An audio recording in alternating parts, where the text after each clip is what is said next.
morning, everybody. So what I got here is a wife that's gotten bitten by the tuner bug, and we got a 2007 C280 Mercedes Benz. She decided she wanted to get the windows tinted. Okay, cool. And she wanted to put these hoopty lights on here also. All right. So anyway, we've got Spec-R tuning. Okay. So I'm sure she bought this from all of our favorite online retailer. I did check these things out pretty closely. Let me grab the camera for a second. I'm going to show you guys a little detail that I was happy about. I looked at the lights, and the lights do have a DOT, Society of Automotive Engineers, DOT.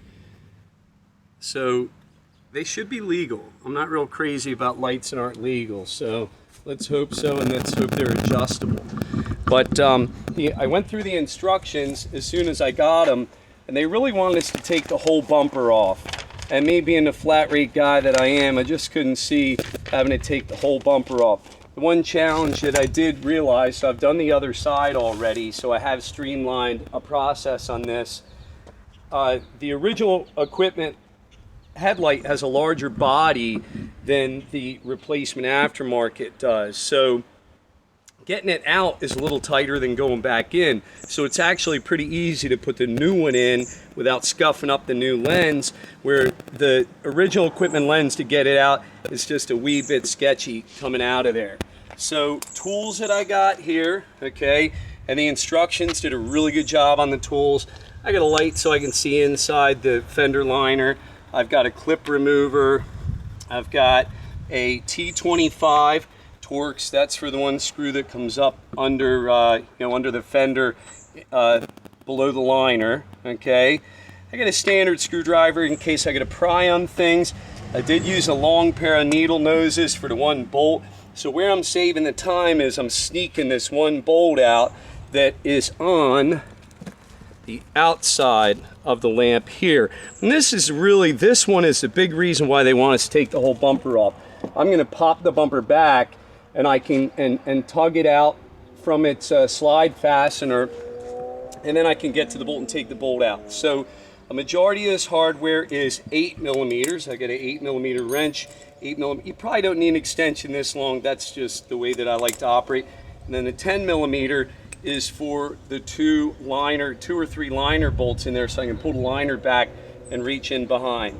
So I'll go ahead and get started. I'm going to start back here with the liner, and it's really not a huge deal. We got a couple clips. Appears that we already got a few missing. I think that's pretty much a norm with most modern cars. Somebody's always got some clips missing. So I'll take this 10mm bolt out, and this will get it so we can separate our liner. It's kind of a two-piece liner. It's not real tough. The hardest clip that we got is underneath, and it's a clip that hides up under the bumper cover that would prevent the bumper from popping out. So we'll get that one next. Okay, so there's that. And then pull them back a little bit. It's about as far back as I have to get this. All right. So we've got our side marker lens here, and it pops out from the rear.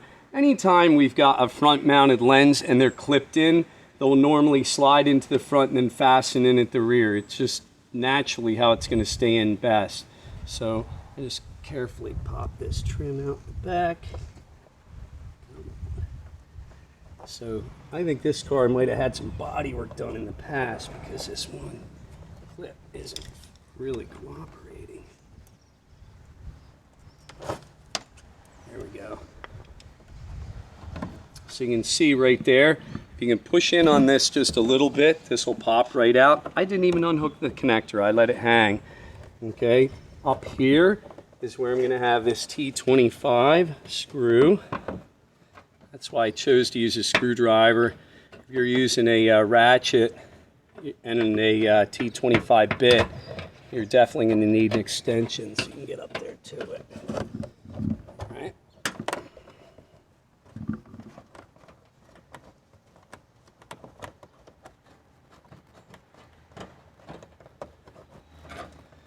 Now some of this stuff, if you're not experienced with body panels, people have a tendency to get a little bit nervous prying on things sometimes. You know, they're hesitant to, don't want to break things.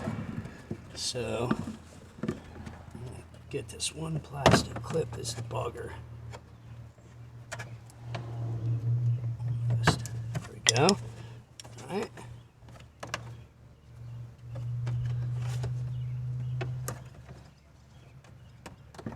Okay. Now, up in behind here, Benz did something really cool. They got this metal clip and there's a tab up top. And if I get behind and I pry it out, I'm going to pull it out of here and show you how it goes. This metal clip, this peg slides in a slot and then it pushes in, and that's where that torque screw came up through. So once you take this out, you can unclip this. Now check it out. Everything wants to cut loose now. You can get all this stuff to pop forward. All right. And this is where, like I said, most people are kind of hesitant to start getting medieval with, you know, with some of the parts here. All right. Yeah, this car definitely has had some body work done to it because it's all the parts aren't even in there on this side. I'll show you that in a second. This is where you got body shops and you got shoddy bobs. Well, apparently a shoddy bob worked on this one. Guess they made it easier for me. They didn't put all the parts back in it.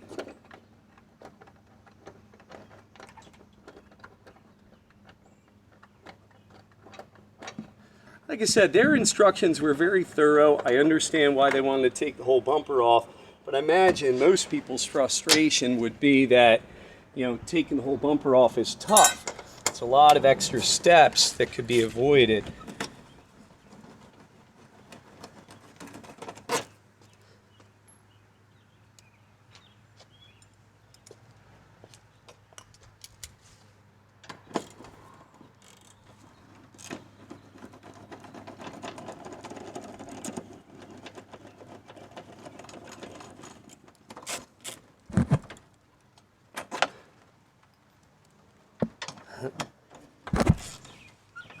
Looks like we're going to get rained on in the middle of this job here. Should I pause it? Yeah, go ahead and pause. Just pause.